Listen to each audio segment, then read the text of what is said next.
There are books here containing a great deal of lore. Dragon Age Origins is an incredible video game. It's also over a decade old, and suffering from just about all of the unfortunate effects that long spans of time bring to bear on the medium of video games. Nobody tells him what to do. Nobody! Ha ha ha ha! It is not available on all platforms. It is difficult to run on modern hardware. On top of that, it requires a bit of spit and polish to get performing well. It's the quintessential old PC game. Looking back on it today, I'm reminded of my youth trying to get games that were over a decade old when Dragon Age originally released to work on the limited hardware I had access to. Somewhere out there, some dorky kid is fiddling around with their PC trying to get into Dragon Age in the same way I tried to get into Baldur's Gate. Similarly, they will succeed and then find that, oh, oh dear. Oh dear. This game's kind of a mess, isn't it? Something I've wrestled with in making YouTube videos these past several months is how to actually present games to you, the viewer. I believe that the experience we get playing games is unique to us. We will not have the exact same experience as anyone else because who we are and what we do is so intrinsic to the experience itself. That's why I say you should play these games I think are important and not say just play them for you. Every copy of every game is actually personalized if you're willing to engage with the work like a human being and not some computer program trying to figure out how to break it most effectively. Speed running, glitch showcases, short form video in general are all things that have left an indelible mark on how we interact with games. I think that for many people, games have become a place to perform, a place to be good. Some of the responses I got to talking about Elden Ring convinced me of this. But why is that? Is it because we all believe that the time we put into this hobby must somehow be monetized to be worthwhile? Do we believe we each must host a show, run a stream, operate a games media website? Let me tell you, my friends, I've done all of those things. Some of them I've done in a professional capacity, getting paid to work with games, as I often dreamed of doing when I was younger. It isn't all it's cracked up to be. I won't bore you with too many details from my personal life, but do want you to understand that what I'm saying to you right now is coming from experience. The primary reason we should play games, above and beyond all other possible reasons, is to have fun. Games are, ultimately, artistic distractions from the real world. They can, at their best, show us new ways to approach situations we will encounter in real life. They can teach us things about ourselves or about others. Or they can give us a goal to work toward, something to invest time in for the return of eventually reaching that goal. Whether that's 100% completion or a high score or, God help us, a video essay. No one honestly cares if you're good at games or not, I promise. Some people might say they do, even pretend to in the moment, but the second something real impacts them, something away from the screen of a computer, I promise they will not care anymore. They probably won't even think about you. What's that got to do with Dragon Age Origins? What possible purpose does this big picture thinking have when the reason we're here is to talk about a specific video game from 15 years ago? Put a pin in that. Something else I promise you is that we will come back around to it, eventually. For now, I really want to focus on why you should play Dragon Age Origins. Dragon Age Origins is a computer role-playing game from BioWare, originally released in 2009 and available today on personal computers, the Xbox 360 and subsequent Xbox Series consoles, as well as the PlayStation 3. It is the debut of BioWare's wholly owned fantasy property and introduces players to the world of Thedas, a mid to high fantasy setting that borrows as heavily from A Song of Ice and Fire as it does The Lord of the Rings. In this world, players will create a character and experience that character's journey to stop a resurging threat of monstrous proportion, all while juggling the political and cultural issues of the nation the game is set in. Ferelden. Apparently everyone seems to agree that a blight is the perfect time to start killing each other. Marvelous, really. Your character will become a Grey Warden, a type of warrior altered by magic and trained to combat creatures that live within the earth called Darkspawn. Darkspawn are unthinking, unfeeling monsters that crave what animals crave: to eat and to reproduce. Every few centuries, Darkspawn uncover a large creature powerful enough to unite and lead them all as a horde. These times are called Blights, and the Grey Wardens exist primarily to combat and end them before they can wash over the whole of the world like an ocean rising over land. The Darkspawn represent a fear of what we do not understand, and entropy. They are inevitable, coming back again and again like the tides. Without Grey Wardens, their might would eventually overcome the rest of Thetis. So your job's pretty important here, bud. You'd probably wear a tie to the office, you know, that sort of thing. The majority of your adventure will be spent trying to unite the various cultures of Ferelden behind your banner to combat the early days of a blight. You will experience ancient feuds, rites of succession, and Indiana Jones-esque religious artifact recovery. You will stand alongside leaders of the peoples, but also humble representatives of their many walks of life. Over the course of the game, your traveling band will grow to encompass members of every major race in Thetis. You, as their leader, will need to learn and adapt to their needs as you keep them all in line to face the true threat. It's a broad plot. The subtitle, Origins, is apt in more ways than one. There are literal origin stories for your character, which we will cover in a bit, but also the game serves as a thorough and remarkable primer on the fictional world that extends beyond its runtime. A world that has since become the home of novels, comic books, animation, a weird web series starring Felicia Day, all of the things you dream of when you set out to build a world. Dragon Age, as a series, is much larger than Origins, and by extension, larger than what anyone who originally worked on Origins thought it would or could be. In the 15 years since that original game's release, creative teams have come and gone entirely, allowing more and more hands to lay upon the great wheel that steers this ever-growing beast in new directions. All of that is to say that Dragon Age Origins is so vast and so creatively rich that every playthrough I have had in 15 years has felt a little different. Even the times I've rushed it, choosing largely the same things because, hey, the story of a good guy mage rising above what the world says he can is comfort food for me. Experiencing that story is like picking up a favorite book to read again. Like many RPGs before and since, Dragon Age Origins' design is primarily inspired by the experience of playing a tabletop role-playing game and inhabiting your character. Kill the little red-haired girl. Deal with the others as we pleased. Kill the... You came to kill me? I'm a little redhead, but he still probably means you, yeah. The extensive nature of the fiction borrows from this realm of creativity more than any other, adapting parts of that highly individual experience into something multiple people can see and enjoy. In some ways, it's radically successful. In others, it falls quite short. Let's talk about why that is.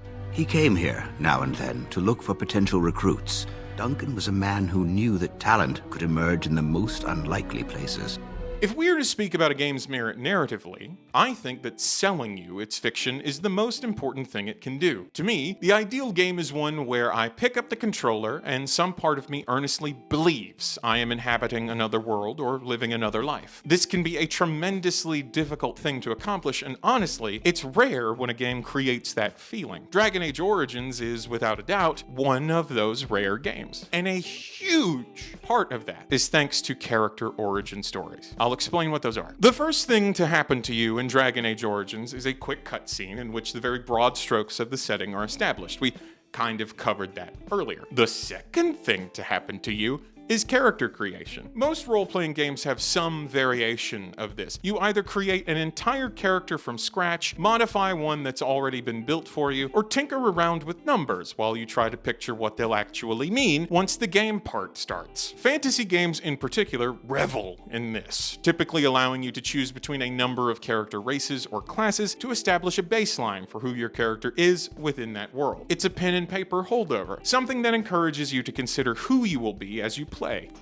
You know, if you're not just saying, I am merely creating an avatar for myself in this setting, which, like, nothing wrong with that. You're not a novelist, you're just having fun. I hope. To establish what Dragon Age does in this moment that is so special, I have to talk to you quickly about structuring fiction and how this game in particular does that. Every story you've ever heard can be divided into 3 distinct parts: a beginning, a middle, and an end. The specifics of how each of those can or should be composed is the subject of many an insufferable academic paper, but we can at least all agree on this whole beginning, middle, end thing. If I were to sit and divide Dragon Age up into 3 sections, I would refer to them thusly. The beginning is the discovery of a promising warrior and that warrior's first battle. The middle is that warrior traveling the land, gathering personal allies, and winning the support of larger powers. And the end is that warrior uniting all of those people to one cause and making a final stand. It's the beginning that makes Dragon Age stand apart from other role-playing games. The first hour or 2 of your playthrough will depend entirely on which decisions you make during character creation. Your combination of race and class will make available to you some of 6 total character backgrounds, the titular origins. The option is presented to you pretty clearly in character creation. Each one is unique, featuring specific characters and storylines that can come back around later. Imagine picking up that favorite book from earlier, but the first chapter is different each time you read it. Now, that's certainly incentive for picking it up again and again. The 6 origins have radically different contexts. If you make a human warrior and choose the noble origin, then your first couple hours will be completely different than if you were to make a dwarven warrior and choose the noble origin, which is a completely different experience to what you'd see if you made a dwarven warrior and chose the commoner origin, and so on. Not every combination is available. Dwarves cannot be mages, for example, nor are they each unique. Whether you choose to be a human or elf, the mage origin is essentially unchanged. But because the world of Dragon Age is so rich and developed, stepping into the shoes of a completely different person can give you a completely different view of the world. When I first played this game many moons ago, I made a human mage and was introduced to Thedas through the lens of being kept away in a tower and guarded all of my life. Naturally, through the course of the game that followed, I was influenced to empathize and oftentimes outright side with others who had magical affinity. We shared a sort of marginalization that made those characters more appealing to me. It's worth noting, though, that there is a lot of reason for that guarding. Mages are susceptible to a type of demonic temptation at basically all times. Imagine how frightening it would be if you had people who could shoot fire from their hands. Now, imagine that every one of them is a normal person being constantly bargained with by manifestations of greed or sloth or pride. If we were in the real world, I don't know how I'd feel about it, but the towers these mages are kept in are as much for their own protection as that of the common non-magical folk. So there isn't necessarily a right or wrong way to view mages in Dragon Age. Some are innocent prisoners, some are power-mad sycophants, and there are people at every step in between the 2 extremes as well. For this video, I created a Dalish elf. In the fiction, elves once had a powerful and advanced kingdom that has fallen into legend. Modern elves are essentially separated into both wandering clans, that's the Dalish, or integrated into human society, albeit with noticeably fewer rights and privileges. Dalish elves are, at best, wary of humans because of their history and general human attitudes toward the elven people. As I played the game again, I felt that certain choices were naturally more sensible to this character than they would have been to my original character. If I were to sit down and play the campaign as a human noble, that would probably be true again. If I played a dwarf, then my entire outlook on the world could be different. Why? Well, each of the races has their own distinct culture. Their religions are different, their philosophies too. What they value differs. Humans tend to belong to a monotheistic faith that's widely accepted and practiced.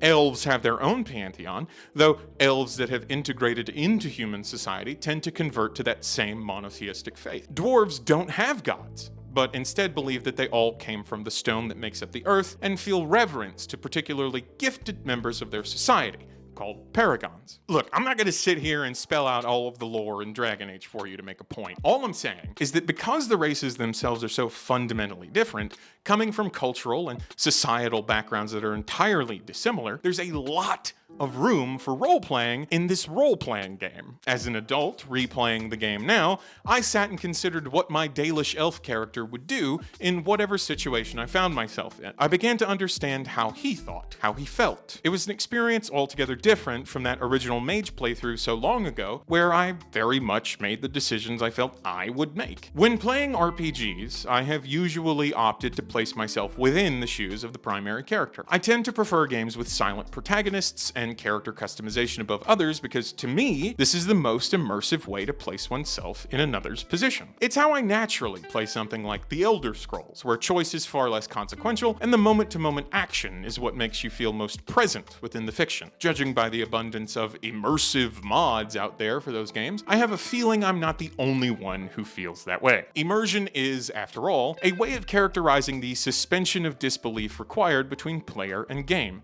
consumer and work. A character who has no voice can easily speak, in my mind, with my own voice. A character that I can customize to my liking can, in my mind, resemble some version of myself. As I've gotten older, I've come to recognize how easily one can jump from that frame of mind to a slightly different one. One where the details of who this character is can be filled in with answers other than me. It's an exercise in empathy, asking me to step back and consider what I know of the fictional world the character exists in. How does that information inform how a person would act or speak? Do certain experiences weigh differently upon that behavior? Maybe we get all hoity-toity and call them traumas, or maybe we don't. It doesn't really matter. It's worth considering regardless. It makes the mind do a little work creatively, which is always a pleasure to engage in.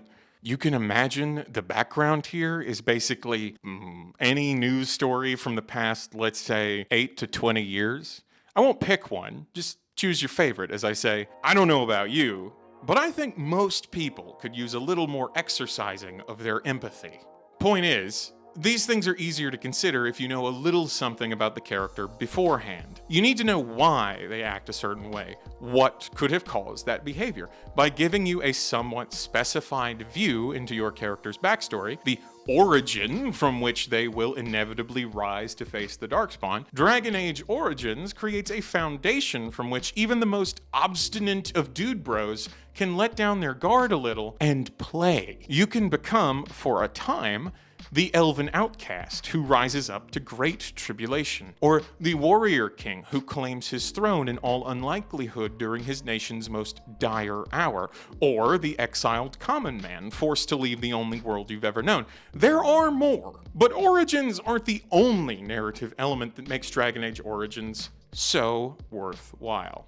Many legends have familiar forms and themes. We enjoy them so because we know them. A woman whose only human contact for most of her life has been a scheming, inattentive mother. A man whose life has been dedicated to escaping the circumstances of his birth, thrust into a situation in which the status afforded to him by it may be instrumental to the preservation of his nation. A creature of undying stone, divorced by time from everything that made it, for lack of a better term, human. A warrior from a far-off culture where religious belief mandates and preserves a caste system so defining that he doesn't have an individual name. An artist turned spy, trying to escape her past through adherence to a faith once alien to her, forcing herself into the mold of what a proper adherent must be. A grandmother at heart, living on borrowed time, offering guidance to a band of misfits in place of the family she never had. An assassin dedicated from childhood to only his job and life's simple pleasures, offered another chance to be a full person. A drunkard, forced with the reality that the woman he loved and built his life around was not the person he believed her to be. This is your party in Dragon Age Origins. The ragtag grouping of failures and dreamers that you will lead into becoming saviors of the world. Against them, an ancient horde of unfeeling monsters created by sin itself. At its head, a draconic power that once was revered as a god, seeking nothing short of the obliteration of civilized life the world over. Perhaps it's cliché at this point to feel that any particular party of adventurers can be something special. If you've ever played an RPG, whether it be set in the far-off future or a fantasy world beyond our dreams, then you've encountered such a party. Maybe you've had the good fortune to imagine yourself amongst them through actual, purposeful role-playing, whether that be in front of a screen or at a table of friends. It's standard fare for the genre, a reality that we have all played a part in at one point or another. But something about this particular group of weirdos is special. They feel more alive than Minsk, more lovable than Mort, certainly more memorable than any particular companion or comrade from anything with Neverwinter in the title.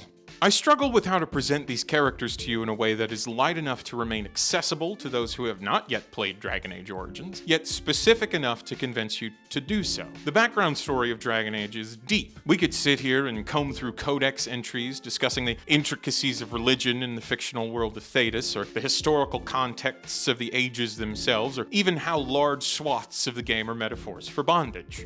Not that kind. Now that I've mentioned tying me up in that context, do we have extra rope about? Okay, sometimes literally that kind, but all of that risks moving into the sort of discussion that, frankly, is going to push newcomers away. Maybe a better way to put it is like this. The narrative in Dragon Age is dense. I mean this when speaking about Dragon Age the setting and Dragon Age Origins the video game. There is so much story that you can sink into if you're the sort of person who enjoys things like reading books in Skyrim. I am that kind of person.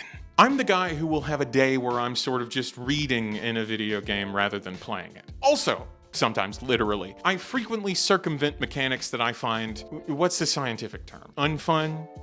Not fun? Unfun. In Dragon Age Origins, all of those mechanics swirl together and manifest as the combat. Look at this mess. I love it. It's either you or me, and it isn't going to be me. No quarter. Look, I'm not going to tell you the combat in Dragon Age Origins is bad. If you really want to engage with it, there's a whole lot to it, and it's not a system that was thrown together to string the narrative pieces along. There's depth. It has some straightforward scalability, too, with difficulty levels largely affecting the damage dealt and received during combat. I have gone down the Dragon Age Origins rabbit hole in this way. Look at this really tough achievement I earned years ago that proves it. I have walked through the desert and have returned with wisdom for any who will hear me. Combat in Dragon Age Origins is not fun. It isn't. This game is, at its heart, the story of a character rising above their means, the many people they come to impact, and the world they all leave their mark on. I don't know about you, but when I play a video game, I want to exist in that world for a time. It's why role-playing games tend to become favorites of mine. The elaborate worlds and minute details making them more believable are all things that appeal to me. They are at their best when they make me believe for a short time in the fiction they're presenting me with. Dragon Age Origins does this masterfully from beginning to end, presenting the player with a world with its own rich history, multiple cultures, and people who feel real. But then it interrupts this flow of being absorbed in the world with this combat system that today comes across as a cheap attempt to marry the pen and paper role-playing experience to the power of the Xbox 360. And yeah, it comes across that way partially because that's what it was. However, those narrative elements are so strong, so varied, and so numerous that the game as a work transcends the unfortunate limitations of its dated design. In short, Dragon Age Origins is a game full of wonderful story that is a testament to what creatives can accomplish in this medium, hampered by the double prongs of aging technology and aged moment-to-moment design. It's unfortunately impossible to entirely divorce these things. The combat and the mechanics that make it up are all intrinsic parts of the process of interacting with Dragon Age Origins. It can feel frustrating and backwards. You can find or invent methods to trivialize these portions of the game, which I have done and will do again. I spend this time scouring about in the weeds, not to make some pedantic point that will ultimately be minimized as harsh criticism or tellingly shitting on the game. I do it because I think this work is kind of a masterpiece. But it's a masterpiece that some old lady tried to restore all on her own. There are parts of it that keep it from being truly perfect. Thankfully, they're really easy to identify because the majority of the game is the incredible storytelling I was gushing about earlier. All right, so I've gone on long enough about what holds the game back and very broadly told you, no man, it's really good, I promise. You, The well-read and eager viewer of YouTube videos must wonder, naturally, why? You want examples. You hunger for specifics. Allow me to satiate. Let's talk for a bit about how these characters are conveyed. People are not simple. They cannot be summarized for easy reference in the manner of, the elves are a lithe, pointy-eared people who excel at poverty. It's tough trying to figure out how to explain to you that a game has good dialogue. It's especially tough with a game like Dragon Age Origins, where a lot of what makes the dialogue good is highly contextual. It comes down to a string of moments that make characters or events believable, spread out across a many hours long playthrough. But I cannot in good faith just tell you, trust me, it's good. You have no reason to trust me or believe me more than anybody else you encounter in one of your internet rabbit holes. So let's be a little more specific. What makes dialogue good? To me, it comes down to two elements: believability and consistency. One of the great tasks for any writer is getting into the head of a character. When you're working on an ensemble piece, it's important to know precisely how each character would and will speak. The writer must essentially engage in play. They have to place themselves within the headspace of a character to accurately speak as that character. Ask anyone who has ever written a play, from Bill Shakespeare to that one woman in that creative writing workshop you took as an elective. It gets more difficult as you add more characters. The more minds an individual must inhabit and jump between to effectively write from those perspectives, the more there is for that individual to keep track of. It's something that can elevate a work to new heights or sink it into obscurity. One thing that video games have over many other types of creative work is that they are highly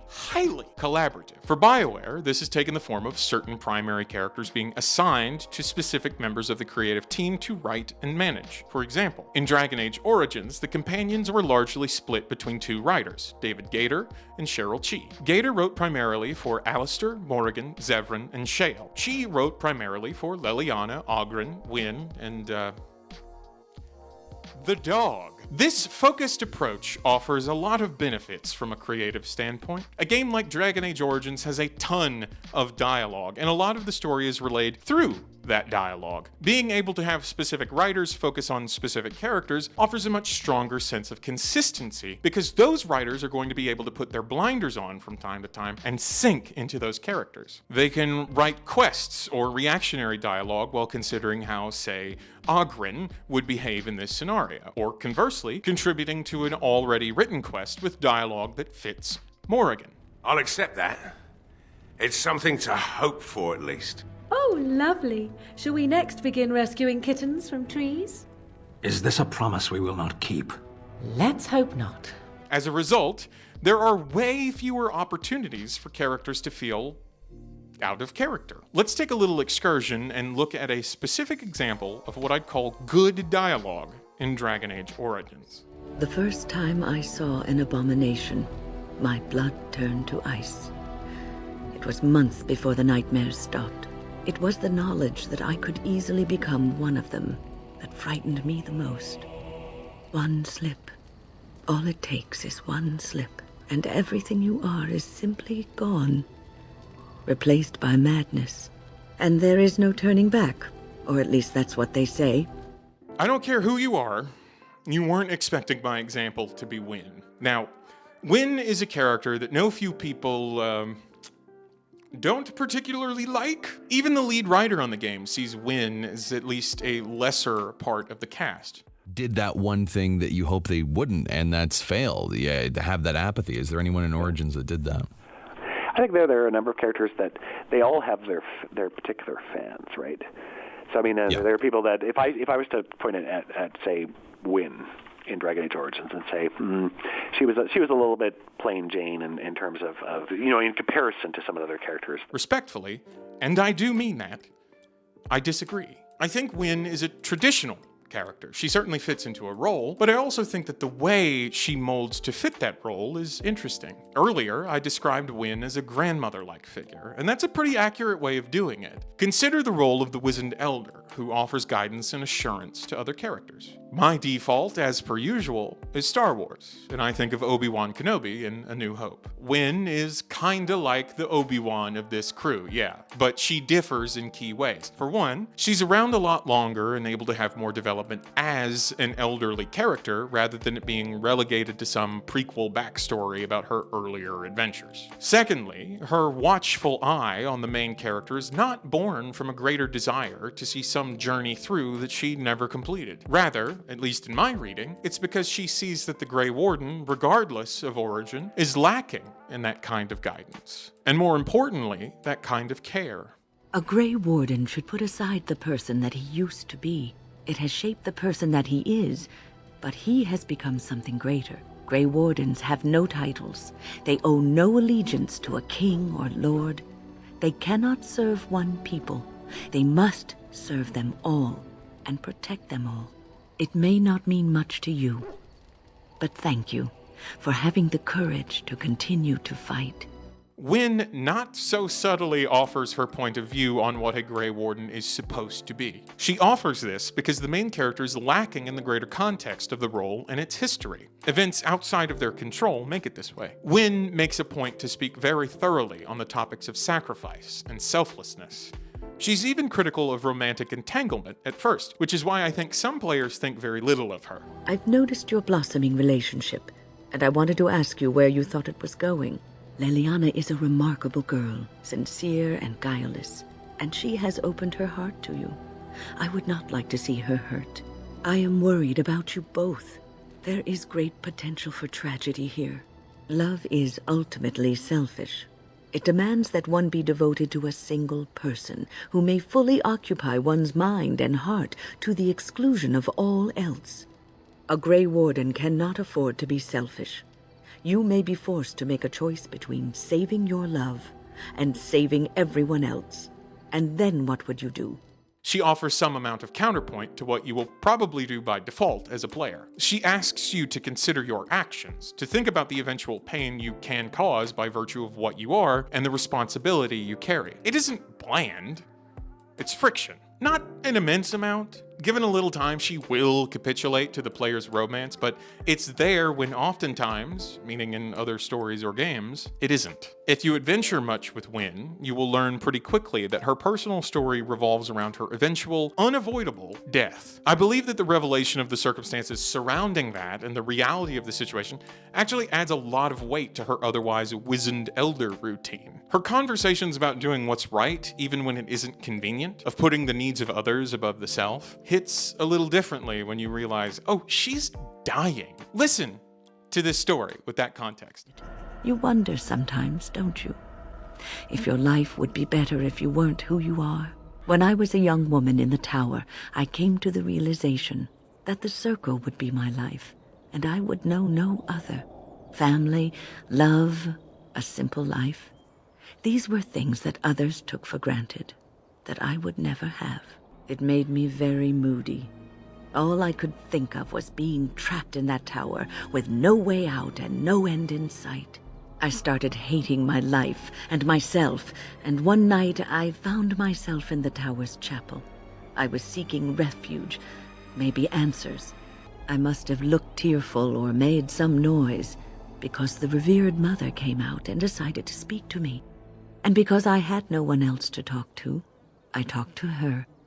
I must have said many silly things, but she told me that the Maker puts us all on our paths for a reason, and fighting our intended course is what causes so much anguish. I thought the old biddy was full of rubbish. I was 15, maybe 16, and I knew everything. So I left, but I always found my way back to that chapel, and as the years passed, I began to see the truth of her words.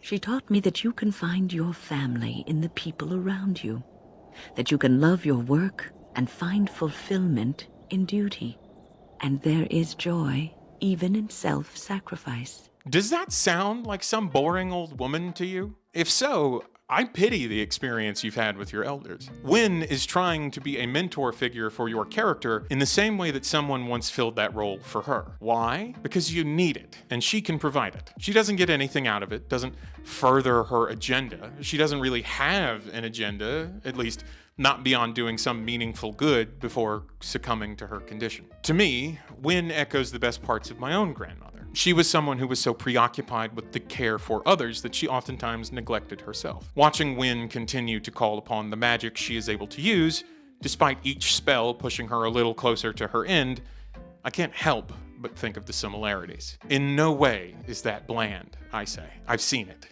It's real. It's human.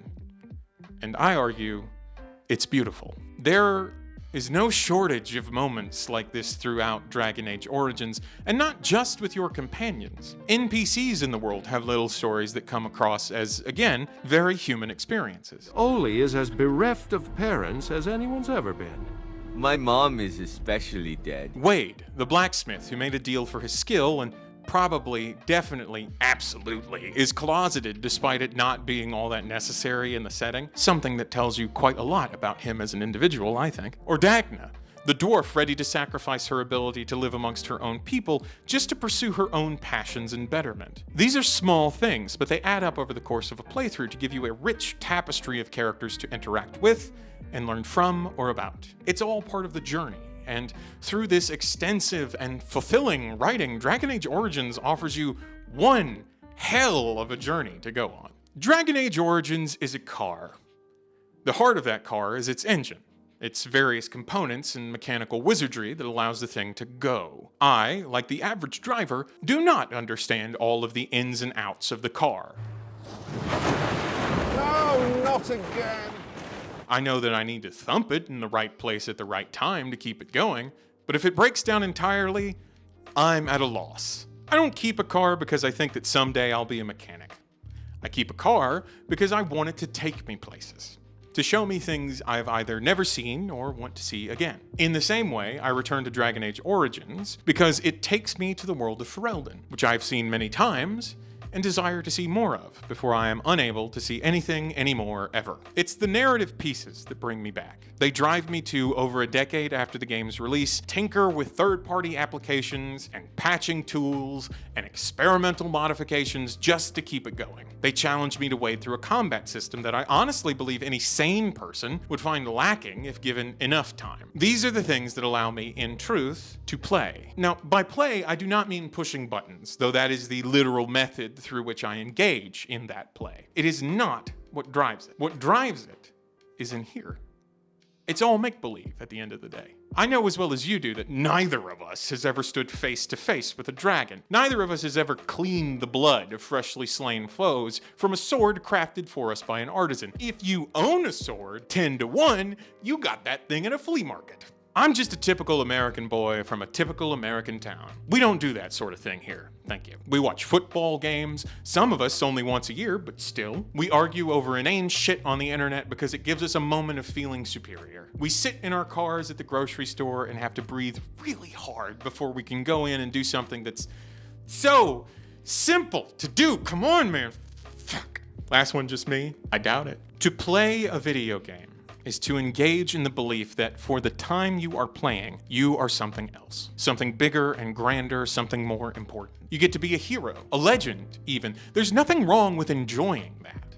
There's nothing wrong with turning the lights off, putting on headphones, and just being a Grey Warden for a little bit. Play is not how well we press buttons, but how well we believe in what we feel as we press buttons. That's why we play video games. Or it should be, anyway. I think that RPGs are great because they work a little harder to let you slip believably into the role of a character. They push you to flex the parts of your brain that like acting, pretending, make-believe. They're a slightly more mature way to stimulate those parts of yourself than running around in a Halloween Express mask and saying, "I am the knight." They're certainly far more socially acceptable. A good role-playing game should push you to believe in the character you inhabit, to adapt as you play, to consider the world as it is and the character as they are, to see things through a different set of eyes than the ones you see the rest of the world through. At their best, These sorts of games can give you an experience unlike any other. They allow you to truly be something else, albeit safely and briefly. There's danger in overindulgence, certainly. We've all seen Mazes and Monsters starring Oscar Award winner Tom Hanks. JJ, what am I doing here? But that's true of literally everything that can spark pleasure in a human being. You can always go overboard, and you should always be mindful of your time and reality. But if we were to assume that most people who watch a long video essay on YouTube understand that basic idea, a very bold thing to assume, then I think it's reasonable to say, hey, maybe you should engage in play a little bit more. I believe that everybody living an average life deserves a little more play in it. Please don't ask me to define average life, but you kind of know what I mean. Most of us. Regular people. As far as capability creating that sense of wonderment in a fulfilling and well-rounded way, Dragon Age Origins scores quite highly. It presents you with a world in which to get lost and a satisfying narrative to lead. It asks you big questions about how we engage with the world around us, both physically and emotionally. And it does so with such detail that you can't help but want to go along with the charade, despite some of the hurdles. That is why you should play Dragon Age Origins. I know calls to action are annoying, but please understand they do make a difference. If you liked this video, click the like button. If you really liked it, consider subscribing to the channel and turning on notifications so you'll know when new videos come out. If you really, really liked it, check out the channel's Patreon and consider joining. You'll get access to bonus content and your name will appear in the credits of videos just like this one.